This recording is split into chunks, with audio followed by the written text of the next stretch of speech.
Hello, everyone. My name is Andrew Boomhauer, and thank you for joining us for our fourth episode of VisiSight's Partner University Program, or PUP.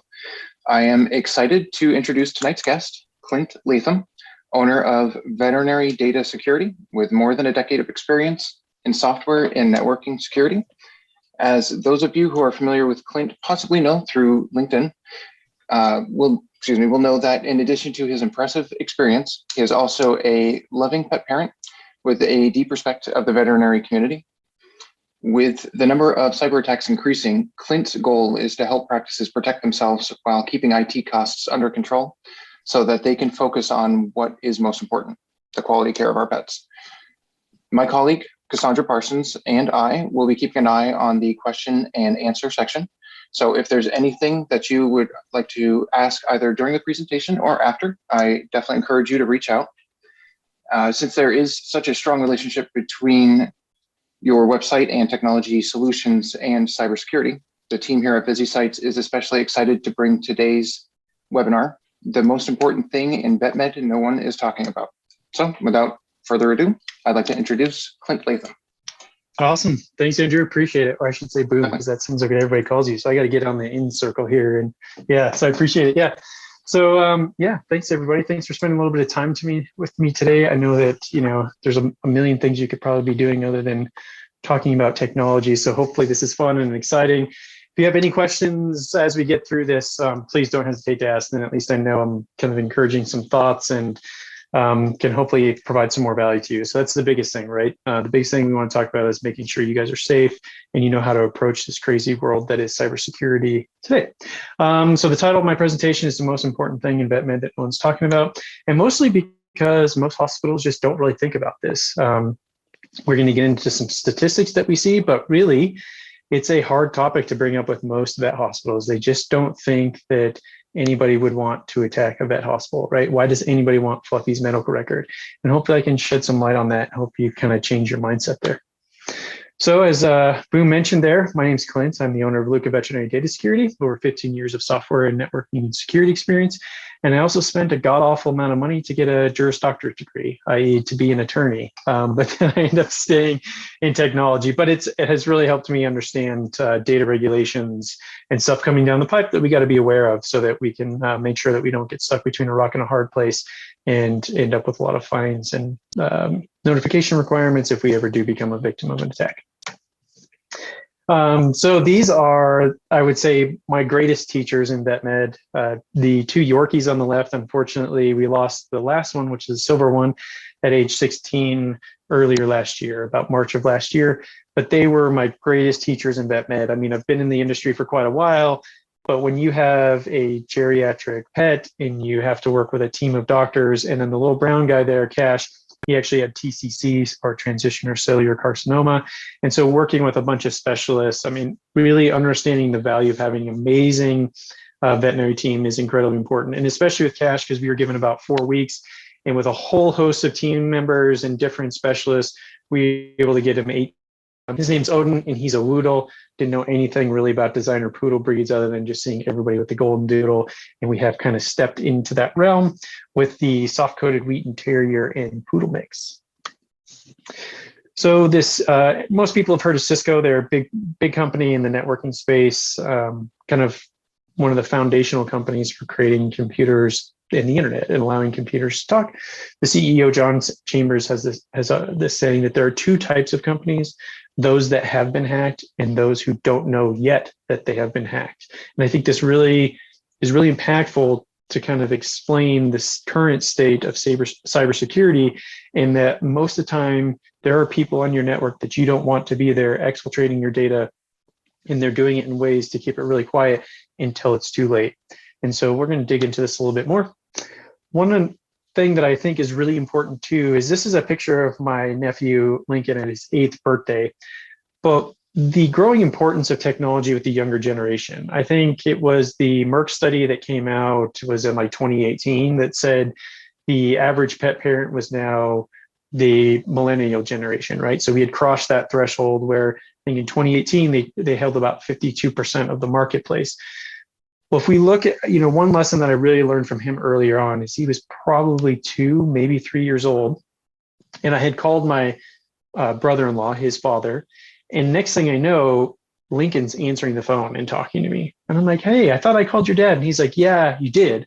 But I saw that Uncle CJ was calling my dad. And so I ran over to the iPad and I had to answer first so I could talk to you first. And this was like an amazing eye-opening experience for me, because as somebody who's heavily involved in technology, you don't realize that the next generation is completely embedded in it. So at 3 years old, not even quite 3 years old, he had figured out how to steal a call on another device so that he could answer the phone first. And so we're really going to have to continue to embrace technology.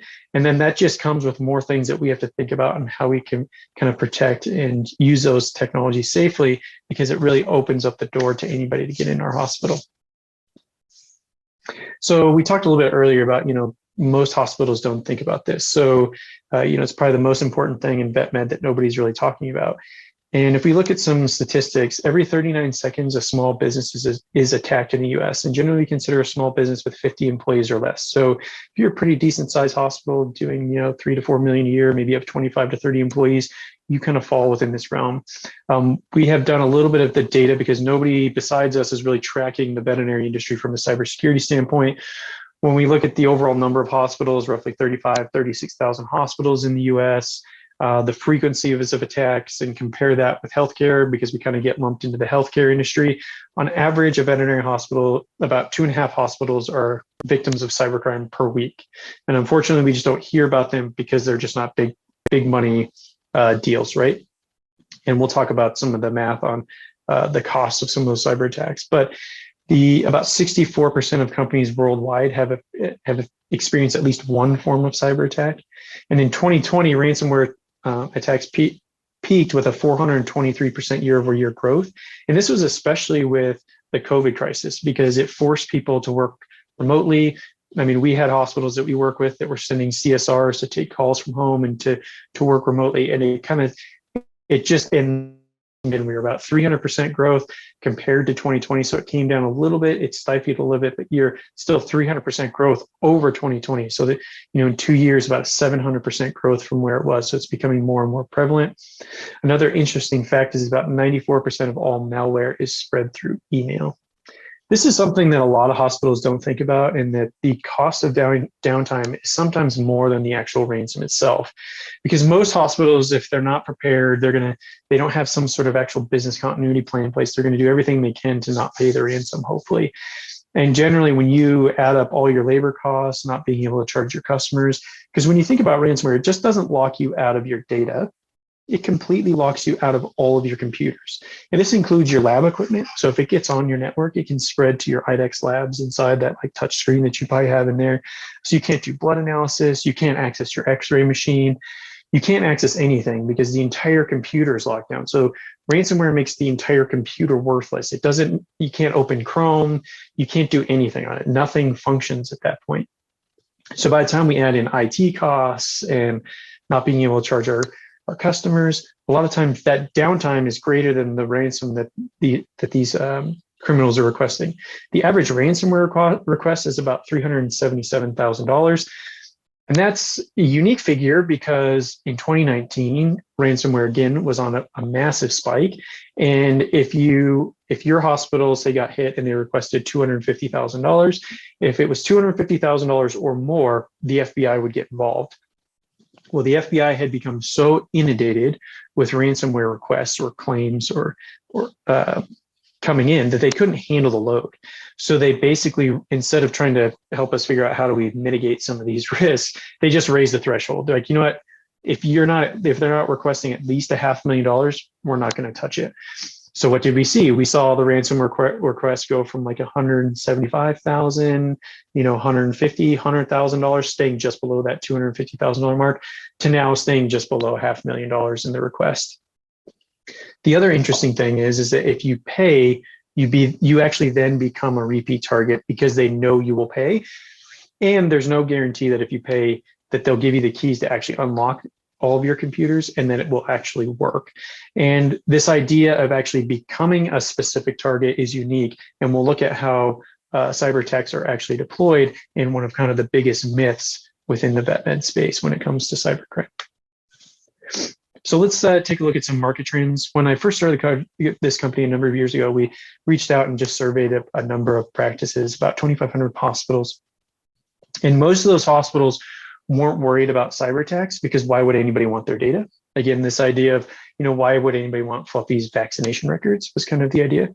Most hospitals also had no idea what GDPR or CCPA were and how those impacted their business. These are two data regulation requirements. One is the General Data Protection Regulation, which is all through the EU and UK. And CCPA, which was kind of the first US adoption of this data regulation, which rolled out in California, is called the California Consumer Protection Act. There's been about 15 other states that have basically adopted word for word. So if you rely on one of those states, it kind of puts you at risk. So if you get attacked and what we call PII is identified, so personally identifiable information, if we use Andrew as an example, if I can pull information from your practice management system that allows me to identify Andrew with Busy Sites versus Andrew who works for Target, that then allows me to single out a very specific individual, and you then have some data protection notification requirements. Potentially, you need to offer them some data protection services like LifeLock, these kinds of things. And then also veterinary practices clearly lack an understanding of how cyber attacks actually work. And again, the legislation around data protection. So let's get into the nitty gritty of it. So how is a cyber attack actually deployed? I actually stole this term, I should say, or borrowed it, I should say, from the AVMA. So the AVMA released a cybersecurity PLIT insurance. So if you're an AVMA member, it's one way you can kind of help to protect your hospital, recoup some of those costs. And I think they stated that in 2020, the average claim for their cybersecurity insurance was about $135,000 per claim. So that's something you need to think about. Do you have an extra $135,000 to cover your costs if you get hit with some sort of cybercrime? But they gave the analogy of how attacks were deployed as a waterfall approach. And I thought it was just a really beautiful analogy.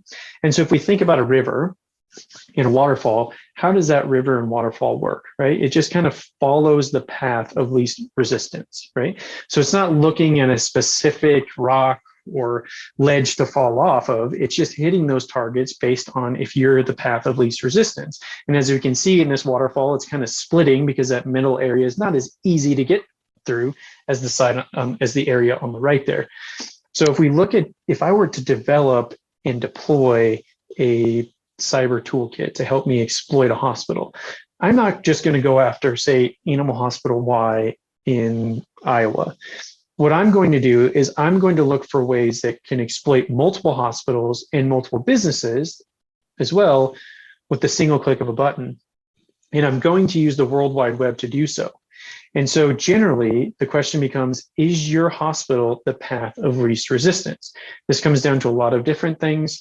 I think we have about 4 or 5 barriers that we need to overcome so that we don't become that path of least resistance. And so we'll get into those and help you understand, are you the path of least resistance when these attacks are deployed to the World Wide Web? Are you going to get caught and swept downstream?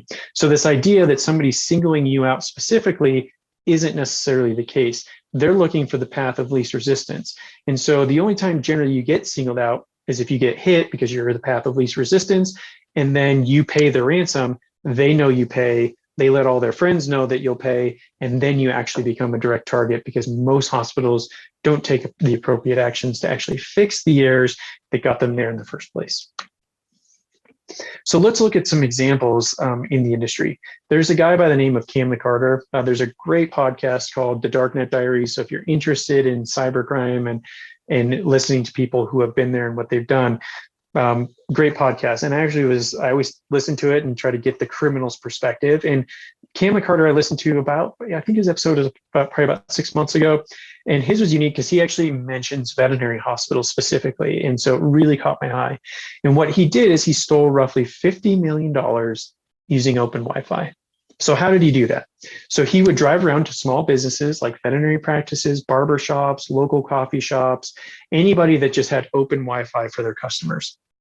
He would then sit in the parking lot and he would connect to that Wi-Fi. Now, being a technical person, he would then once he got connected, he would scour that network, right? Because generally it's open, it's not segmented, every computer is using that same device. And he would look for the computer that's running the credit card transactions. He built a little tool that once he found out which computer it was, when you're actually swiping a credit card, depending upon how you're set up, and especially if you're storing that information in the PIMS, it has to hold that credit card information in plain text temporarily. So for a split second, right? It's not actually saving that plain text data onto the computer, but it's actually holding it for just a second to process that transaction. And once it does, it releases it. What he did is he just started creating a log file that would just record all of this information that's being held in memory. And then he would go through and use the credit card algorithm to scrape all the credit card numbers out, go back, create a bunch of credit cards, and then you'd hop on a plane and fly to a bunch of different states and pull out as much cash and charge as much as he could before the credit cards got shut down. And in his court trial, they said that he will never admit to how much money he actually stole, which I guess you don't want to self-incriminate yourself. But the courts say that he was roughly responsible for $50 million in theft. So think about that. Do you want to be the business that has your customers have hundreds of thousands of dollars stolen from simply because you didn't protect your Wi-Fi network? This is something. A question on that, if you don't mind me jumping in here. Yes. That just popped in my head. So with the open Wi-Fi, and maybe you'll get to this, so sorry if I'm jumping No, ahead. It's okay. Go for it. Yeah. I know there's different ways to set up like a radius for the Wi-Fi, so it can only be, for example, like within your building. If you still wanted to say allow your clients in your waiting room pre-COVID days to have, Wi-Fi while they're waiting, would that, you think, help prevent something like that?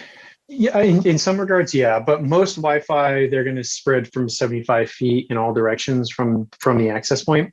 What's better is just to not worry about it and then do what we call, where you subnet. You basically create a separate Wi-Fi network on a completely different subnet. So what I mean by that, I'm going to get a little bit technical, but hopefully this helps you understand. So a Wi-Fi access point, I think there's a couple interesting things we have to realize about Wi-Fi access points.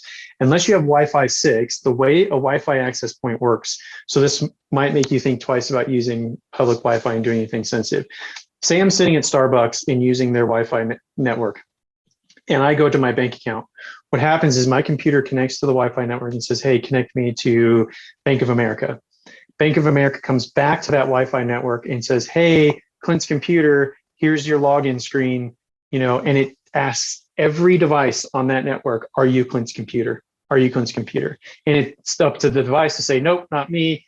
And my device to say, yep, that's me. So it's super easy for me to install a Wi-Fi card to then just snoop all that traffic, because it's asking every device, every bit of information that's going in and out of that Wi-Fi device.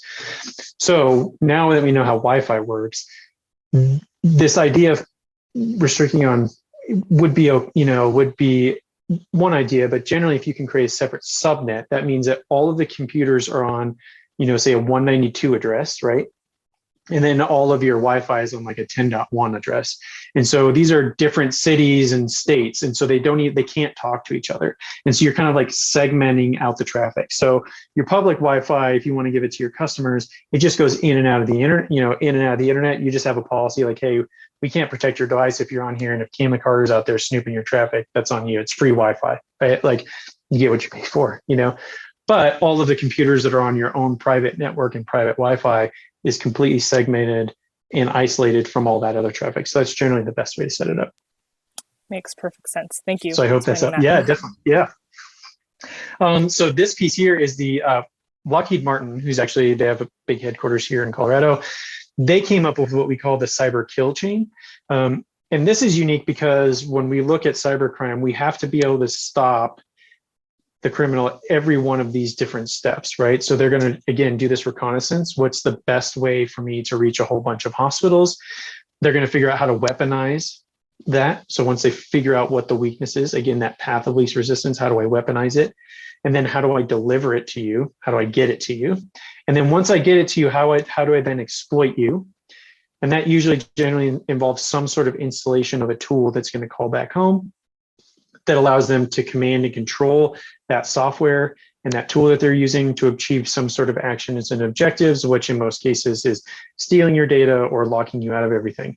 So there's 7 steps that we have to be able to stop a cyber criminal at to effectively protect our hospital. And I don't expect you to remember any of these. And, if you kind of hear these and forget about it, that's definitely okay. But it just at least gives us an idea that it's far more complex than just not clicking on the link from the Nigerian prince saying that he's going to give you, $200 million. So let's look at a couple of industry examples. And first, we're going to look at some big industries, big examples, right? Organizations with lots and lots of money, lots of IT resources, and still had massive losses. I'm not sure. Actually, interesting article just came out today about Merck. In the case I think it was 2017, they became a victim of what we call NotPetya. Again, back to this idea that Merck wasn't the target. So Merck just got caught in the warfare between Russia and Ukraine and their cyber warfare. They just got caught in the shrapnel, and it cost them over $670 million in losses. And they just went through a 5-year lawsuit that just wrapped up this week with their insurance company that was refusing to cover the losses.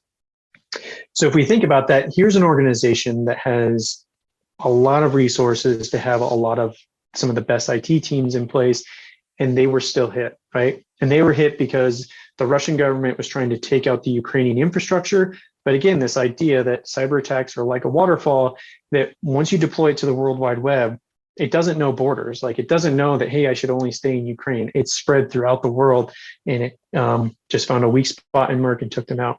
And then again, in 2019, we saw NBA and over 400 hospitals get compromised through what we call a supply chain attack.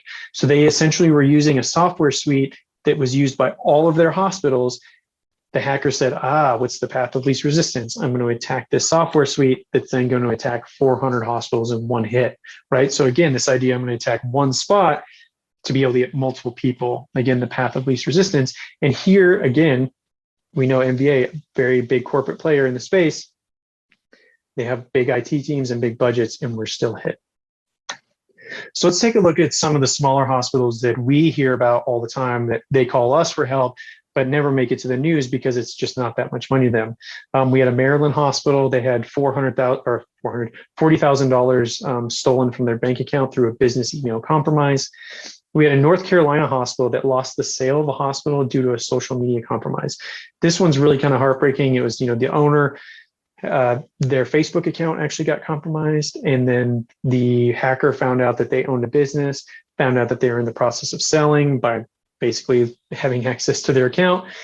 And then basically it was like, and then they were doing some non-ethical personal things in their lives, and basically requested, I think, $500,000 to say, hey, we're basically going to communicate to all of your customers what you're really doing and all of your communication here on your social media platform, unless you pay us, right? And so at that point, the people that are going to buy it were like, we can't assume that risk. We can't assume losing all of your customers. And so here's a doctor that had worked 40 some years and now was about to retire, and kind of all gone in the blink of an eye because they just didn't take some basic precautions to protect their social media accounts. We had an Arizona hospital that was using a local practice management system, Avamark, using the Avamark Vet Vault, I think is what it's called, or whatever the backup service is to back it up. They thought they were protected.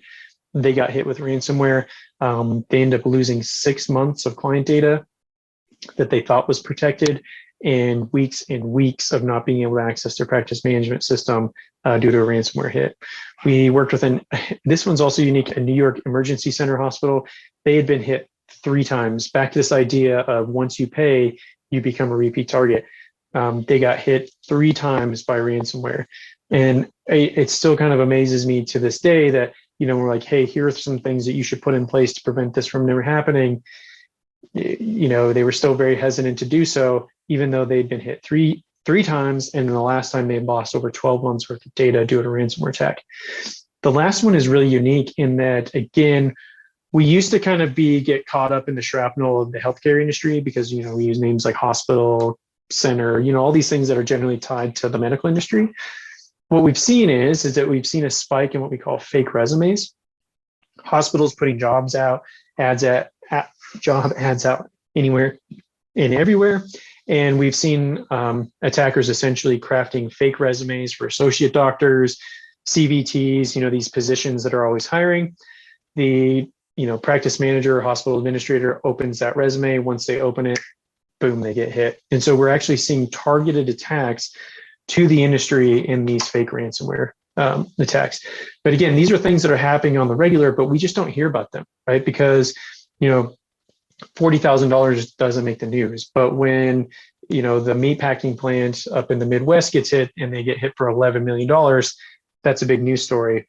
But, the small animal hospital that's doing $2 or $3 million a year, and then, they're asking for $150,000, that's just not a news story, right? Especially not a national news story. And so these things are happening all the time, but we just don't hear about it.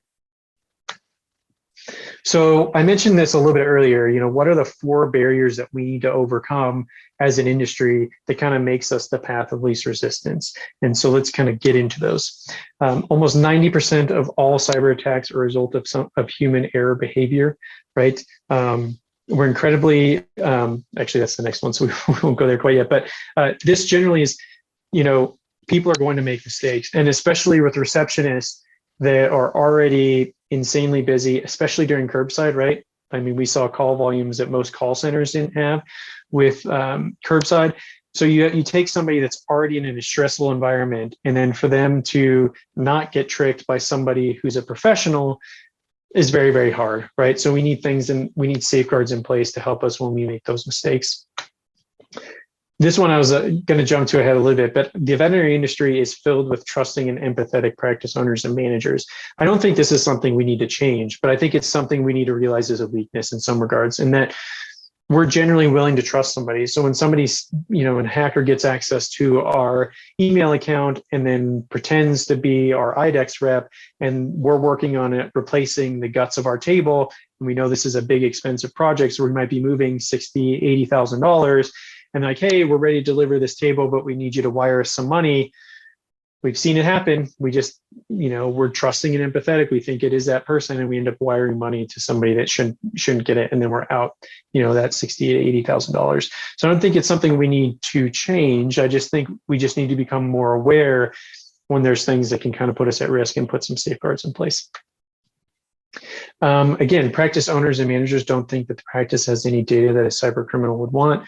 Again, this just isn't true. I think another good example is that we've seen a rise in a very big rise in the theft of elementary school data, right? So you would think as somebody who's like, well, what value does having elementary student data have? But we're seeing these data sets being stolen and then being sold on the black market for 50, 60, sometimes depending on the size of the data set, hundreds of thousands of dollars. So now imagine they can get access to your practice management system, which tells them everything about your business and how you're making money, how profitable you are, how many clients you have, all of their contact info. Think about the value of that data. So it's not just the fact that we have Fluffy's medical records. It gives them deep, deep insights into your business and how it functions and how much money is moving around, and it's incredibly valuable. And I can tell you early on when I got into the business, it has waned to some regard, but there were a lot of companies that were selling a service, maybe a client communication service or, like a reminder service or something like that. They were bolting into that practice management system. They were losing money offering you that service, but where they made money was by extracting all of your practice management data. And once they do it once, they have all your data, and then selling it and aggregating it on the back end. So again, you have insanely valuable data. Data is now more valuable than oil. And we need to realize that as an industry. And it's definitely something we need to change. And the last one is the mindset that my IT guy has us covered. I can't tell you how many times we've gotten phone calls like, hey, can you help us recover? Because they thought that their backups were functioning. They thought they had a plan in place until something happened and it was too late. So again, we have to do the due diligence to make sure that our business can function in the event that something were to happen to us. So with that being said, a lot of doom and gloom, but let's talk about the positive side of it. I think the first thing is, Nelson Mandela said, education is the most powerful weapon you can use to change the world. And that's my goal, right? Let's change our mindset and let's educate the veterinary profession to understand that they do have data that's valuable. They are at risk, and let's put some basic things in place to help to protect ourselves, and we can make leaps and bounds in going to change the industry for the better. A couple of quick notes. In June of last year, June 3rd of 2021, the White House actually issued a public letter to all businesses in the US. This doesn't matter if you're doing 10,000 a year, if you're doing 10 million a year. Basically, they sent a letter recommending 5 different things you should do to protect yourself from cybercrime, and more specifically ransomware, because it has gotten so bad out there. Number 1 is having good backups in place. Number 2 is update your systems regularly. Number 3 is test your incident response plan. Number 4 is unique because, again, if we look at number 4, and I think our biggest barriers to overcome, when this came out and I read that, it was like, okay, I'm not the only one who is seeing this problem, and that's test your IT team's work. This is also a problem for other industries, so we're not alone in this regard. And number 5 goes back to Cam McCarter that we talked about, right? Segmenting your networks from public and private. If you're interested in this letter, if you just Google open cybersecurity letter from the White House, you should be able to find a link, or I'll give you my contact info at the end, and I'd be happy to send you the actual link to the article if you'd like, or the letter if you'd like to read it. Another interesting thing when we think about data regulation and privacy and laws around data is the Ransomware Disclosure Act. There are a number of senators that are working on this act. I'm not a big fan because I think it's kind of shaming the victim. Essentially, what would happen is if you got hit with ransomware, you have like 48 hours to report it to some government organization. If you don't, you're looking at fines and levies for not reporting it. And then you also have to give a whole bunch of information. So again, we talked about this cost of downtime. So imagine you get hit with ransomware. You now have a legal requirement to report everything and all this detailed information to the federal government.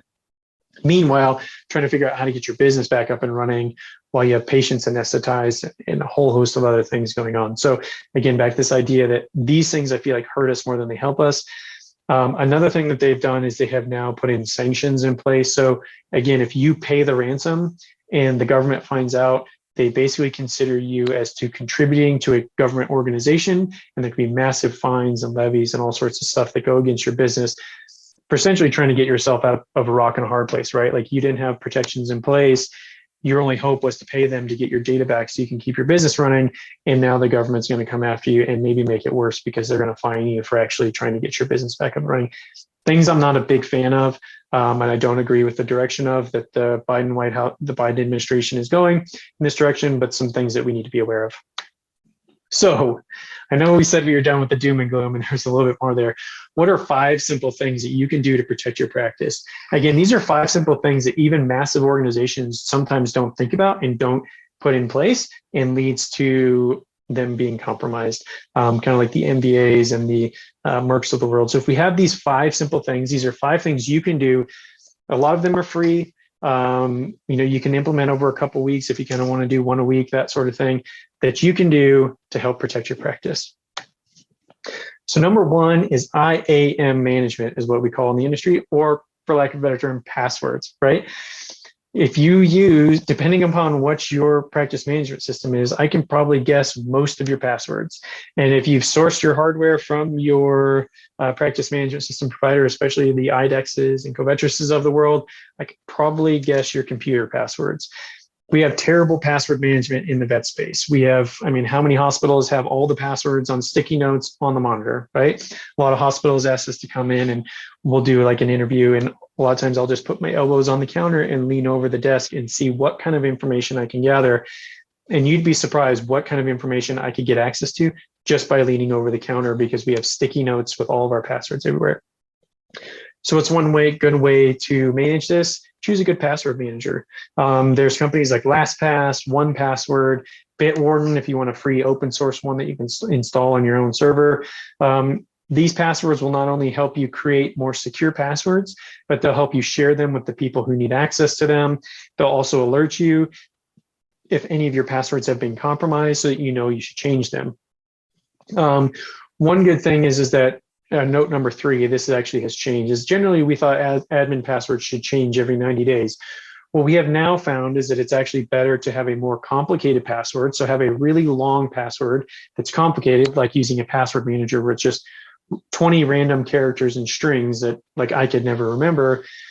and then changing it only if you get notified that there has been a potential breach or compromise. Like you may have gone to a bad site and you entered your credentials, you want to update them then. Or if, a site you use gets compromised and your password manager alerts you that they've been compromised and now your password's out on the open web, then you want to change it. Because what we found is that most people will say, their password was welcome £1, and then they change it to welcome £3, right? And so that becomes very, very easy for a hacker to crack.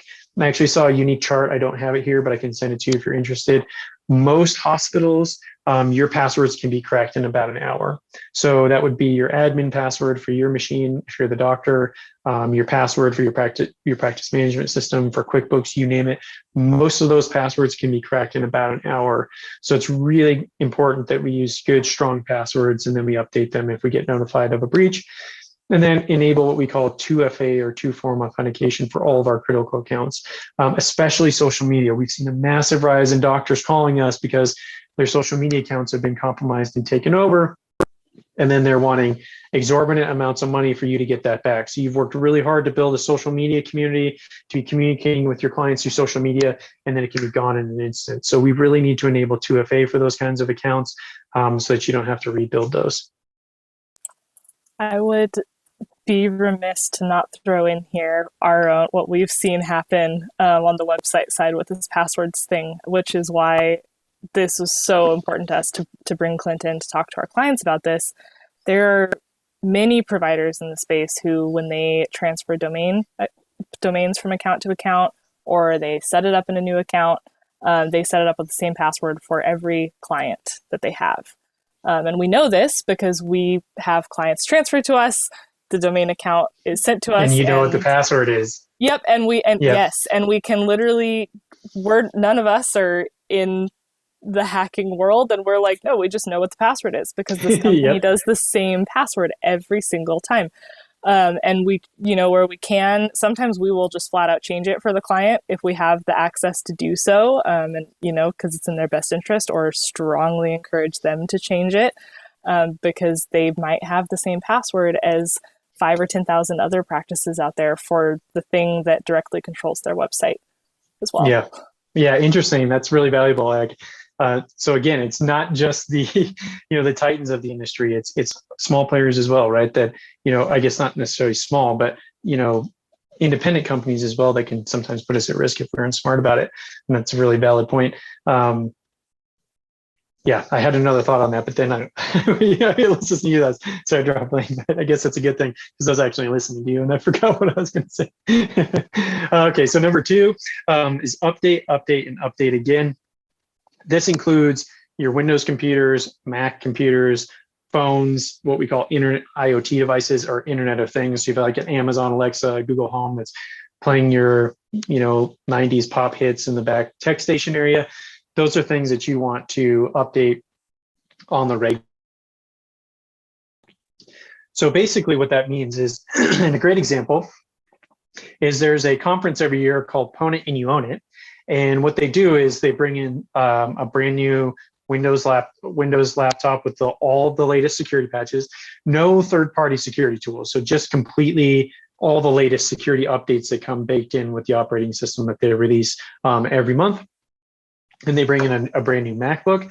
And basically what the challenge is they bring all these hackers into a big conference room. They connect these devices to the Wi-Fi and they say, okay, your job is to just send us a website. All we do is click on that website. And then just by visiting your website, you have to get complete control over the device. If you can do so, you win like a $150,000 prize and you win the device. And I can tell you right now, the conference in the 7 or 8 years that they've been doing it has never returned a computer.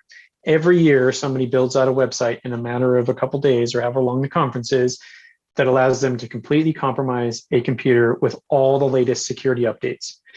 So imagine if a hacker can do that in a couple of days with the latest and greatest security updates as of that date. What can they do to your computer if you haven't updated it in 3 months, 6 months, a year maybe? So you want to make sure that those updates are always being pushed as soon as possible. And the other interesting thing is we see a lot of owners, using MacBooks as their personal laptops, like, oh, well, Macs are secure. That is not the case. In the last 3 years, malware or unwanted software or whatever you want to call it, tools that hackers use, we've seen Mac outpace Windows environment 2-to-1 over the last 3 years, meaning that there are, for every one compromise or tool that gets hit to Windows, there are 2 in the Apple environment because of just the massive spike in the market share that Apple has gained. So just by using a Mac, you're not safe. They've actually outpaced Windows 2-to-1. And again, also mobile devices. So I'm not sure if you heard, but there's a really scary thing that's been released. Apple released an update, I think about 4 months ago for it. It's called Pegasus. All a hacker had to do was to send you a text message. Just by opening that text message and reading the message, once you open the message and read it, the hacker had complete control over your phone, has complete control over every application, over all your phone calls, every aspect of that phone, the location services, the microphone, the camera. So think about it. A lot of times these devices are like, they're attached at our hip, right? They know more about us than most people do, and they can get complete control over it by just opening a text message. So Apple did release a patch for Pegasus about 4 months ago. So if you haven't updated in a while, you probably want to do so.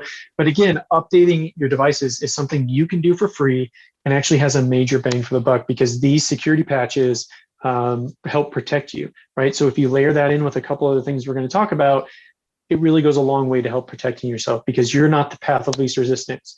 That hole that they're attacking that was 3 months old, you don't have anymore. So when they try to hit you, you've been updated. So it's not there. It can't function. Sorry to interrupt. Not a problem.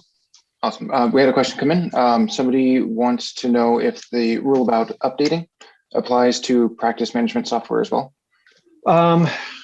Great question. I would say right now, not necessarily. And to be frank, I don't know. I don't know the level that there's a lot of security updates in the practice management system. Most of the time when updates from practice management systems come out, we say to wait like 3 months generally because, sometimes it can wreck a process that you're used to using and you kind of want to let other people use it. But yeah, that one's hard. I would say it's more, I would say not to, at least right now, if things change, I'll be sure to let everybody know, but I'd be more concerned with your browser, Chrome being updated, Firefox being updated. Most hospitals use Chrome. So, is Chrome up to date? Is Firefox up to date? Is your PDF reader up to date? Is Java up to date? A lot of people probably heard about Log-J4, which was basically a web server vulnerability for Java. That's a massive one that was going around right now. They said roughly like 10 billion devices were affected. Those are the kinds of things, things that are more deployed on a global scale, being that most practice management systems, a lot of them have 5,000 customers. So they're not going to be specifically targeted like a Chrome vulnerability would, right? Because if I can use Chrome to get in that it's widely available to multiple people, I can hit your hospital and I can hit the auto shop down the hall. That makes it a little bit easier. So yeah, I wouldn't worry about that one so much right now. Awesome. Thanks. So what are some free tools you can use to kind of help protect yourself? We'll start with the one in the middle, haveibeenpawned.com, because this goes back to password management. If you're not using a good password manager, I'd recommend going here. You basically enter your email address, you hit scan. It will tell you if your email address has been involved in any sort of data compromise, meaning that your email and password combination are being sold on the dark web. And you should, if you haven't changed your password with that email address, so whether it's the primary email address password, whether it's just the combination of email address and passwords that you used on that site, like most people, they're going to use the same password, like Cassandra said, they use the same password over and over again. If you find, say, that your email address and password were compromised back in, say, December of last year, and you haven't changed it since, you want to go update it. So I'd recommend running. You can also run passwords through there, so you don't run them in conjunction. So you're not giving them your current email address and password. You can type them in. You type them in independently and scan, so it'll tell you if they're available, and that's 100% free. A lot of good password managers will also leverage this service behind the scenes, constantly scanning that database, looking for new information to alert you if any of your accounts have been compromised. It's actually funny because a lot of times when we bring on a new hospital, and we'll create a run book for them, and we'll store all their passwords in our password manager, almost immediately, like 85% of their passwords we're getting alerts on because they've been compromised already, right? So because our password manager to store this stuff is scanning it, right? And so we have to tell them, hey, you need to change these because these have been compromised. The next one is virustotal.com. So this goes back to the example at the Oregon hospital. So if the practice manager had, gotten the email with the resume in there, like say in Outlook or in Google Chrome or whatever, just open up VirusTotal, grab that attachment, just drag and drop it over into VirusTotal. What it will do is it will scan that file against it's like 50 different virus engines, antivirus engines, and it will tell you if there's anything hidden within that file that you should be questioning. Generally, I say if 1 to 2 of those tools flag it for something, always email the person and ask them for a new copy. Because again, as soon as you open it, that's when you're compromised. But if you just drag and drop it and scan it, you haven't executed that file yet, we can find out if something's there. And again, the 30 seconds it takes to do that could save you hundreds of thousands of dollars of losses in the future. Another interesting one, and the last one, even though I kind of went backwards here, is Blacklight. What I like about Blacklight is that it actually will scan a website and it will tell you if anything malicious is going on. So say you get an email, your friend, it looks like potentially your good friend or colleague, or maybe one of your associate doctors has been compromised. What we see a lot with the corporate groups is like the higher up executives, their accounts get compromised all the time, and people pretend to be them asking for information at the hospital level. And you're like, I don't know, this seems weird. Let me see what this link is.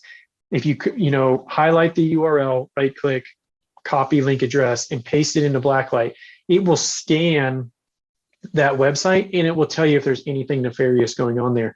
VirusTotal will also do the same thing. So, if Blacklight doesn't give you enough information, you can always go to VirusTotal and use their URL scanner as well. This will tell you, so like we talked about the Have I Been Pwned competition, and just by going to the website, if we were to run that through VirusTotal or one of these other tools, it would catch that there's some back-end stuff trying to manipulate our machine, and we know not to go to that link. One caveat is that if they're doing a general, what we call phishing campaign, where you're just going to a plain text website and entering your email address and password, where it looks like your bank login, it looks like your office login, your Gmail login. Generally, there's nothing nefarious going on there because it's just plain text, right? So you're just giving them your information for free. Like you're just putting it in there and they don't have to run any code or any tools onto your machine to do anything. So it won't catch necessarily phishing sites unless it gets flagged as a bad URL because somebody got caught and then realized they got caught, and then so they updated and flagged it. But so just the one caveat, anywhere somebody's asking for your email address and password, be very, very careful about what you do there, because sometimes these tools won't catch it. The other unique thing about Blacklight is that if a lot of times if I'm shopping for like new backcountry ski gear or whatever, I'll use Blacklight to see what kind of ad tracking they're doing on me, because it will also tell you what information they're tracking about you, your location, any personal information they're trying to gather from you, and how does it compare to the industry standard and what people expect to be done, to tell you if there's any weird data privacy issues as well. So those are all 100% free that you can use. All you have to do is bookmark them and use them. This is probably the most important thing, and I have to give credit to my good friend Josh Weissman, who's actually writing a book for AHA on building company culture within a veterinary hospital. And he taught me he has his 4 Ps of positive psychology, and one of those is psychological safety. If there's anything you get from this is the most important thing. If you forget about all these other tools, but you at least implement this one thing, I think this has the biggest bang for the buck. And so what I mean here is generally most hospitals, when they call us, they'll be like, oh, Susie at the front desk, she was so stupid. I can't believe she clicked on that link, right? And now we got hit. That is the 100% wrong way to think about it.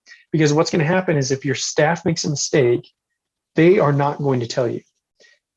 And if they don't tell you, you can't take basic steps to mitigate the damages. Because once you get hit, we're dealing with minutes, not hours and not days. And most people, once they make a mistake, their instinct is to delete the email maybe that they clicked on, or to close their web browser and restart their computer, all these things. And it's too late at that point. We need to start taking action now to mitigate our damages. And that means they need to feel safe to come to you, the owner or the practice manager or the hospital administrator, and be like, I think I just entered our credentials in the wrong site, or I think I clicked on a link I shouldn't have. What do I do, right? Like, what do we do now? Because then you can start taking actions. You can get that computer off the network. There's a bunch of quick things you can do. That's probably the easiest, right? Just go to that computer, unplug the cable. And if you tell them that, right, like if you have them trained, hey, these people are professionals, right? We know that there's a good chance you're probably going to make a mistake, and they're going to get us. So the best thing we can do is just unplug the computer from the internet and come tell me. That way we can do whatever we got to do to make sure that, we're good. We can talk to our IT team, we can talk to Lucca, shameless self-promotion, but then we can kind of figure out what we need to do to mitigate our damages. So does your staff feel safe enough to come to you in the event that they make a mistake? I mean, think about this, right? Like, will they come to you if they make a mistake when it comes to drug dosing or some of these other things? What are they going, what have you put in place with your staff? If they don't feel safe coming to you, you're at a major, major risk, because most people will try to push it under the rug and hope it goes away, and it's far too late, and it's going to cost hundreds of thousands of dollars. So again, if you get one thing, let's train our staff. So the first thing you do, just unplug the computer or unplug it from the network and come tell me, right? That's probably the best thing you can do than the minute you think you made a mistake. And have them come tell you, because then really there's a lot we can do to help protect you in your hospital. I have a question on this. Yes. Because I think I remember that you offer like one-time cybersecurity trainings as well, don't you? Yeah. So a lot of times what we'll do is like cybersecurity audits, right? So we'll audit the entire network. If you have an IT team, we talked about this a little bit before the means that we'll try to work with your IT team. A lot of times they're afraid to work with us because they're afraid that we're going to find stuff.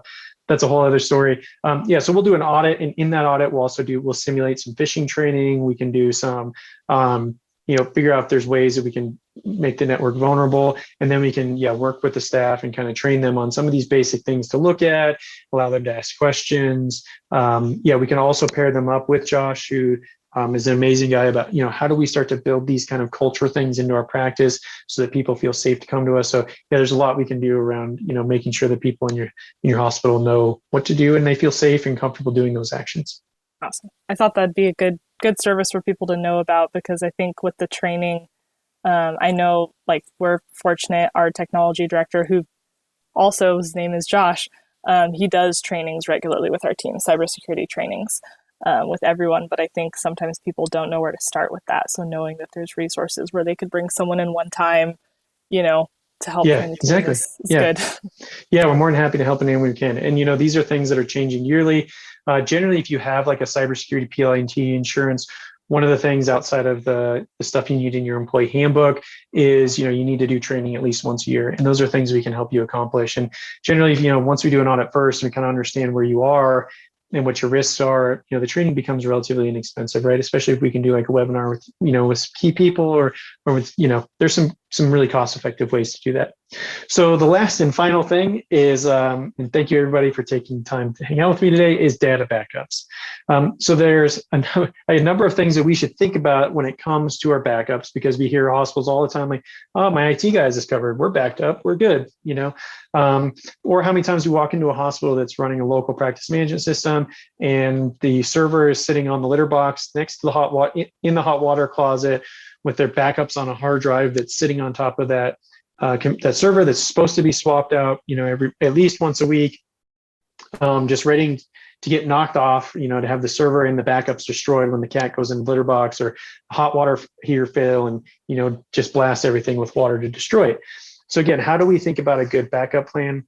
One thing you want to think about is what we call in the industry our RPO. What's our recovery point objective, or how often is your data backed up? So that means, like, if we get hit, how much data are we willing to lose, right? Most hospitals, with the backup plans that we use and the business continuity we put in place, we do an hour, right? So we do a backup every hour on the hour that the hospital is open. So worst case scenario, we're working long, somebody makes a mistake, it's a new tool that gets through our other tools that we have in place to protect the hospital, and they lose 59 minutes worth of data, so we have to go back 59 minutes. Most hospitals can handle that.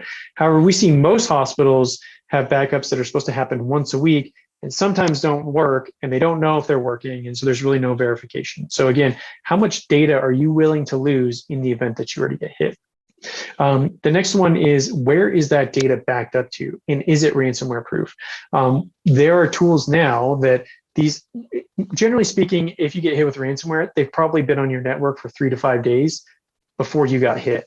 Because what they're doing is they're scanning for some different services and a lot of different things to see if they can destroy those backups before they lock you out. Because they know if you have backups, you're not going to call them, you're not going to have to get out, you're not going to have to try to get out of this.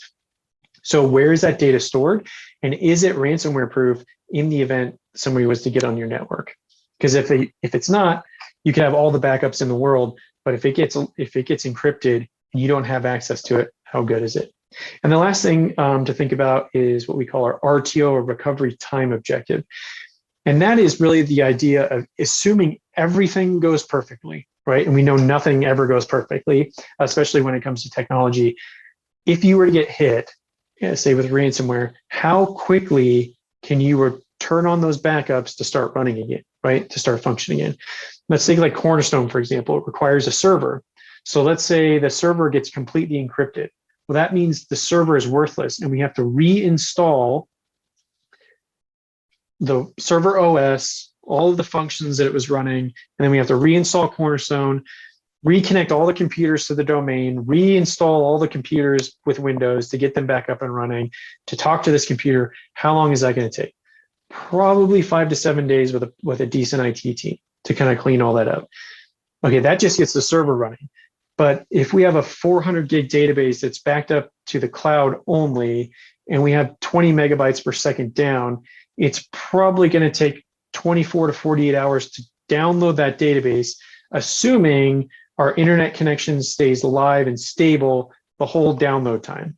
So think about how many times you've been trying to download a massive data set, and then you get a blip in the internet and it interrupts that data communication, and now you got to start all over, right? So assuming everything goes perfectly, how quickly can you be back up and running on your current business continuity plan or off of those backups? Those are really the 3 key things that I would talk to any hospital that's using an IT provider that has this mindset that our IT guy has us covered. Can they answer these 3 questions? And can they give you real time frames? If you're interested, we have a course through Patterson Veterinary University. You can take our Section 201 course, which actually walks you all through backups, how to create your own backup plan. You get CE credit for it. There's actually a spreadsheet that we've designed that will allow you to kind of calculate these values and how quickly you can recover. So if you're interested, definitely check that out if you're interested in kind of learning more about building your own backup plan and how to do so. So with that, that's all I have for today. I know I've gotten probably a little long-winded here talking about cybersecurity. For anybody that's interested, this is my contact information. The little QR code here, if you click on that, it'll actually take you to our ebook, 5 Simple Steps to Protect Your Practice. It goes through those 5 things that we talked about, but more in detail. So you can bookmark those sites, kind of build a checklist of things that you want to implement in your hospital. Of course, this is my email address. So if you have any questions, you can always email me. I'm more than happy to help. We also help a lot of hospitals are in the process of transitioning to different practice management systems. We're actually in the process of building out a new website called the Lucca Data Vault, which includes all of the different software technologies that are offered to the veterinary hospitals, so you can figure out what's out there. We're working on gathering reviews. So if you use a software that you like, please go there and leave a review. It's free to use. So yeah, more than happy to help in any way we can. Thank you, Busy Sites, for having me. I could talk about this stuff all day. And we really appreciate organizations like yourself that are helping us get the word out. We definitely appreciate having you, Clint, and all the information. And honestly, with all the facts and the information that you freely give out to any practice willing to listen, I think it's okay that you plug Lucca every now and again, here and there. I think it's well-deserved because, in my opinion, and a lot of the team members, you do a great job helping practices that aren't aware, don't have the time to invest into looking into these things. You freely give out this information. So it's definitely appreciated. Awesome. Yeah, thank you, guys. Yeah, definitely. I did have one question come in that I wanted to run past you real quick. Yeah. Are there ways you see the AVMA and other organizations promoting cybersecurity, or in that case, cybersecurity education? Mm-hmm.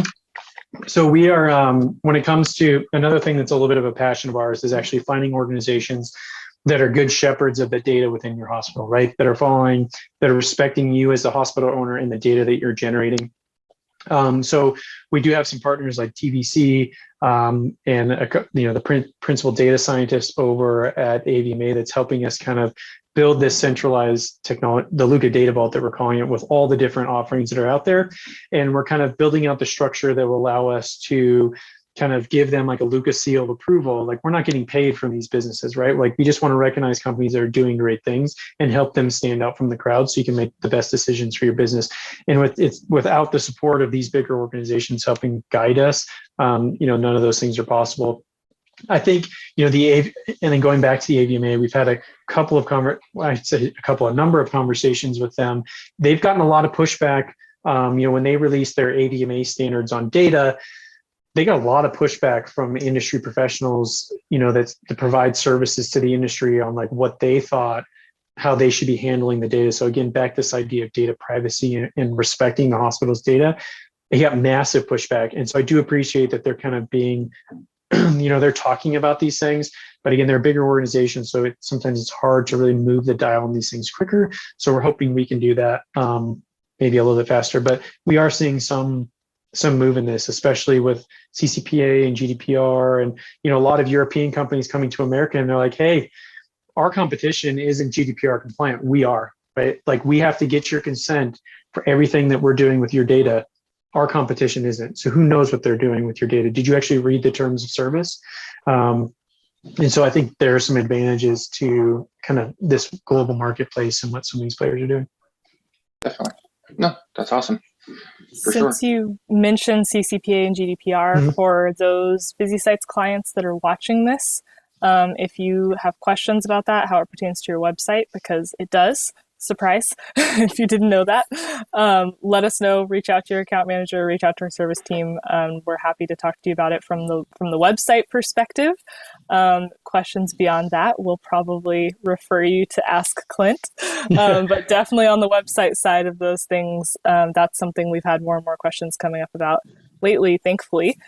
People are hearing buzz about CCPA and similar, acts in their own states and kind of wondering how that affects them. So it's encouraging to me that more people are asking about it. Yeah. And there's been rumblings that there's going to be some federal legislation that will come down, especially with some things that we've seen last year. Don't hold your breath, because I think not in too long, we'll probably have some federal regulations that are very similar to CCPA or GDPR in the US. Very much appreciate your time, Clint. And definitely remember to reach out to Clint if there's anything that you want to follow up on or learn more about. But thank you, everyone, and have a great night. Awesome. Thanks, guys. Appreciate it. Thank you. Bye. Bye-bye.